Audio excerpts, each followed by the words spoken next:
The storm that night didn't just flood the streets, it changed two lives forever.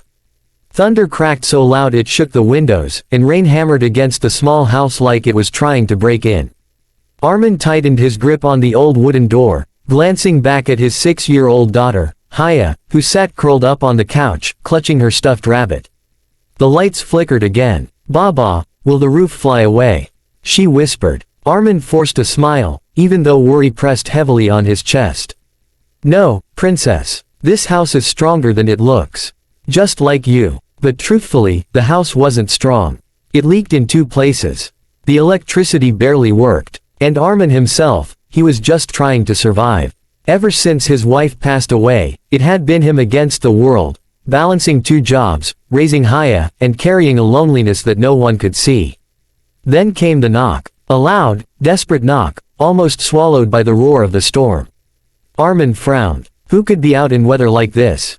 Another knock. Louder. Urgent. Haya looked up, scared. "Who is it?" "I don't know," Armin said slowly, moving toward the door. Every instinct told him to be careful. It was late. The streets were empty. And he had a child to protect. But then he heard a faint voice through the storm.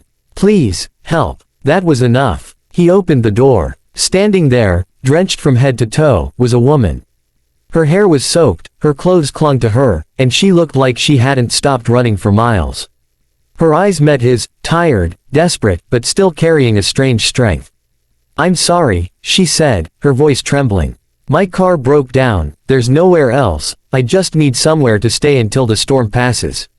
Armin hesitated. He didn't know her, didn't know her story. But he saw something in her eyes, fear, yes, but also dignity. And then he looked back at Haya. What kind of lesson would he teach his daughter if he turned someone away in a storm? He stepped aside. "Come in." The woman let out a breath she didn't realize she'd been holding. "Thank you, you don't know how much this means." Inside, Armin handed her a dry towel and one of his late wife's shawls. Haya watched curiously from the couch. "What's your name?" Haya asked innocently. The woman smiled softly for the first time. "Sarah. I'm Haya," she said proudly. "And this is my Baba. He makes the best tea." Armin chuckled lightly. That's a very big claim. But he went to the kitchen anyway. As the storm raged outside, something unexpected began to happen inside that small house. Warm tea, quiet conversation, laughter that hadn't lived in those walls for a long time. Sarah sat there, holding the cup with both hands, absorbing the warmth, not just from the tea, but from the atmosphere. It was simple, honest, real, something she hadn't felt in years. "Do you live here alone?" she asked gently. Armin nodded. "With Haya. It's just us." She didn't ask about his wife. She didn't need to. The silence between his words said everything. Later that night, Haya fell asleep with her head resting against Sarah's arm. Sarah froze at first, then slowly relaxed, gently brushing the child's hair. "She trusts you," Armin said quietly. Sarah swallowed. "I don't know why, but I think I needed this more than she did." The storm eventually softened, but Sarah didn't leave immediately. Morning came slowly, bringing light into the small home, and with it, reality. Sarah stood near the door again, now dry, composed, almost like a different person. "Thank you," she said sincerely.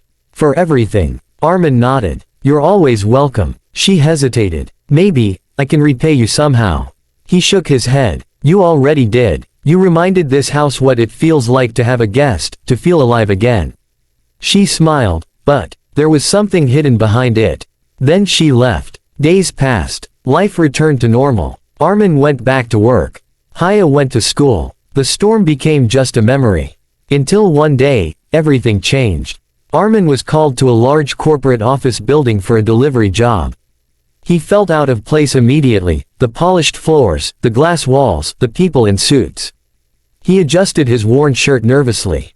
Then the elevator doors opened. And there she was, Sarah. But not the same Sarah.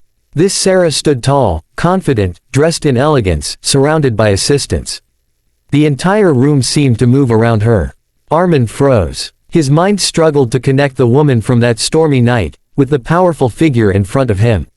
Their eyes met. For a moment, the world went silent. "Armin," she said softly. He nodded, still stunned. "You work here." There was a pause. Then she smiled slightly. I don't just work here, I own it. The words hit him like thunder. Sarah was a CEO. Suddenly, everything made sense, the way she carried herself, the quiet strength in her eyes. But it also created distance. A distance Armin felt immediately. I should go, he said quickly, stepping back. I didn't know. Armin, wait. He stopped. I didn't tell you that night because I didn't want you to treat me differently, she said. For once, I just wanted to be a person, not a title. Armin looked at her, conflicted. And now, she paused, her voice softer, I don't want that night to be the only time we exist in the same world. Days turned into weeks. Sarah began visiting more often, not as a CEO, but as Sarah. She played with Haya, helped with homework, sat on the same couch where she once sought shelter. And slowly, something began to grow. Not fast, not perfect, but real. Armin struggled at first. The difference in their worlds haunted him. He felt small next to her success. I'm just a man trying to get by, he told her one evening. You deserve someone equal. Sarah looked straight into his eyes. Equal, she said quietly. You opened your door to a stranger in the middle of a storm. You gave without expecting anything. Do you know how rare that is in my world? He didn't answer. You think success is money, power, status, she continued. But real success is having a heart that still chooses kindness when it's easier not to. Haya ran in then, laughing, pulling Sarah's hand. Come, Mama Sarah, let's draw. They both froze. Haya covered her mouth. Oops. But Sarah didn't pull away. She smiled, tears forming in her eyes. And Armin, for the first time in a long time, felt something he thought he had lost forever. Hope. Months later, the house changed. Not in size, but in feeling. It was no longer just a place of survival, it became a home again. Filled with laughter, warmth, love. The storm that once threatened to break everything, had brought something beautiful instead. And maybe, just maybe, life works that way sometimes. It tests you, not to destroy you, but to lead you somewhere you never expected. So if this story touched your heart, don't forget to like this video and subscribe to the channel. Because sometimes, the smallest act of kindness, like opening a door in a storm, can change a life forever.